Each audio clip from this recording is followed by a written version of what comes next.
Need versus Greed in the latest episode of Power Book 2, Season 3, Episode 2. We're here to review it. And what I like about this spin-off is like when they normally have titles like this, it's normally like a discussion in the classroom, and I think it brings like a unique dialect to the show. You don't really see many other TV shows, I wouldn't say half of it's based in the classroom, but obviously a lot of it's based up at the college campus. But obviously it's 2024. I think this season came out just last year, and in general the show is set in the 2020s, late 2010s, etc.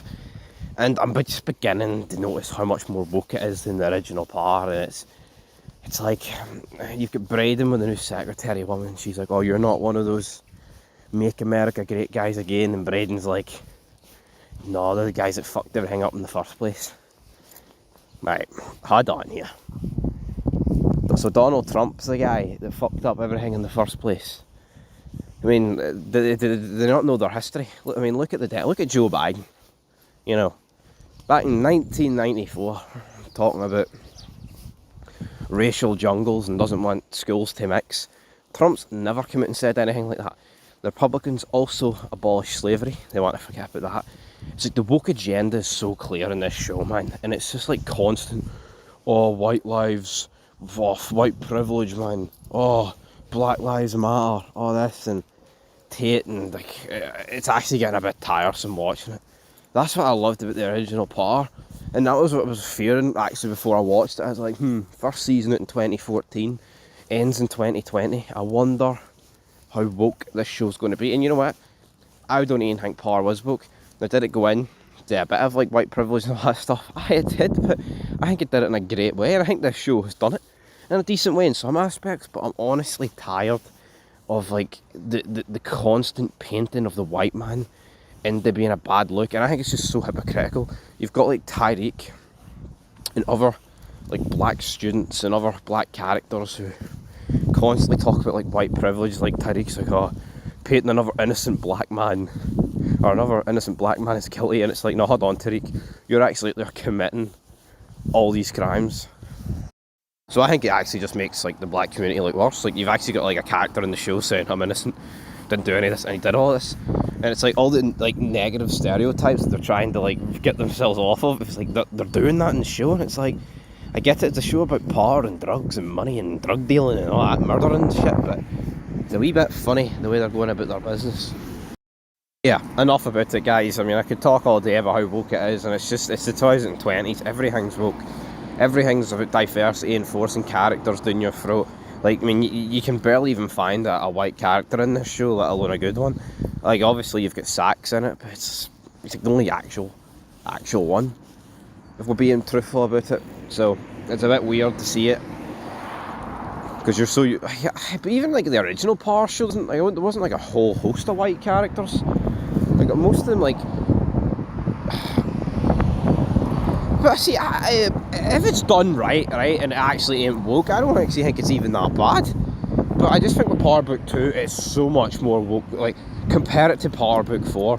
I haven't watched Power Book 3, but that's set in the 90s, and therefore it just shouldn't be woke. But here, I'm willing to bet good money it will be woke, right? But I honestly, I'm just not getting this show. Let's talk about it. Lauren, of course, big reveal, she's still alive. She wants to come out for hiding, but they're not going to let her come out for hiding.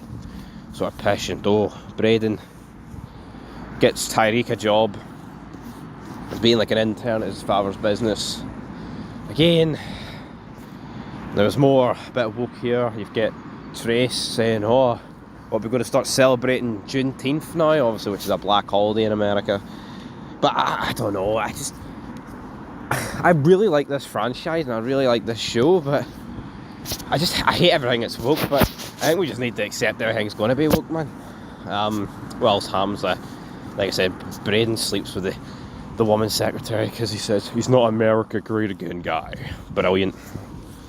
That's groundbreaking stuff. You've got Monet still grieving about Seek. Not much more information's coming out there. So Lorenzo tasks Kane to get into the bottom of the killer. So Kane tortures the pilot, gives him a bit of crucial information, but I think it was a bit obvious that Kane knew it was Lorenzo, and like also like the zoom in on the box of Seek's stuff. I think gave it away as well. So that was a wee bit obvious for that point of view. I mean, what else really happened this episode? That was a bit of a dead episode, man. Not much really happening. You've got them selling drugs and in their new business. You had, what do you call him, Drew pushing the, what do you call that guy, the personal trainer who was the current Connect, so to speak, at the Weston complex. He gets pushed in front of a truck and his head like explodes. That was pretty cool death, pretty unique as well. But again, it's like, see with like cameras and all, like how would like no cameras have like Drew's face? Before anyone goes, he put his hood up. No, like the scene starts off with him following the guy with no hood up. And I just don't think, as well, you've got this like this new, like the drug empire people. I mean, the guy, the main black guy, right, I don't know where he's from, but he's no British, but the main woman is British, and it's like, how much better would it be if we actually seen like an English guy, a white English guy? But no, that would be woke. And hell, even set him up as a villain, because white guys are all bad. It's like, you look at Power Book 4, they've got this such unique villain in Tommy Flanagan's character, and Walter Flynn. Scottish accent, being Irish, growing up in Glasgow, already explained his backstory. This woman's been in 2 episodes so far and done nothing for me, man. But yeah, like Sachs, he's trying to get Davis's good books. Is he going to just flip over the other side? I'm not too sure. But episode, folks.